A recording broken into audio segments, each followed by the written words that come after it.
Сайлауға қатысу әр адамның азаматтық парызы. Елдің болашағына алаңдап, дауыс беруге асыққандардың бірі Меруерт Нұрова. Ол осымен 3-ші рет президент сайлауында өз таңдауын жасамақ. Бұл жолы 58-ші сайлау учаскесіне толғандырған сауалына жауап алу үшін келді. 58-ші сайлау учаскесінде 3400 адам дауыс бермек. Күн сайын Меруерт секілді оннан астам адам сауалын жолдап, мәліметтерге қандық болғысы келеді. Мен 58-ші сайлау учаскесінің тізімінде барым ба жоқпын да соны білуге келдім.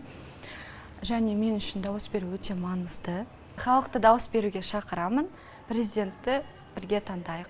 Халыққа қызмет көрсетуге 11 маман арнайы таңдалып алынды. Олар істі өрге дөңгелету үшін қажетті құрал жабдықтармен қамтамасыз етілді. Артылған міндетті абыроймен атқаруға ынтыққандар тұрғындардың жайлылығын қамтамасыз етуге атсалысуда. Ел тарихындағы елеулі оқиғаға дауыс берушілер сапы толығымен жиналады деген сенімде. Біз бұған дейінді сайлау өткіздік, сондай бір аса құқық бұзушылар бізде болған емес. Енді биылғы жылда біз ойлаймыз өз деңгейінде өтеді деп. Енді біз әрқашанда әртүрлі сайлаушы болады, әртүрлі көңіл күйде келеді. Барлығыменен тіл табысып, ол кісілердің сұрақтарын шешіп беруге біз әрқашанда дайынбыз. Ал енді биылғы жылғы сайлаудың ерекшелігі және өте бір қуантатыны, мүмкіндігі шектеулі адамдарға жеке кабина орналастырылады. Ол кісілерді біз жеке қабылдаймыз, және де егер де ондай адамдардың ішінде келе алмайтын болса, біздің комиссия мүшелері барып дауыстарын алады.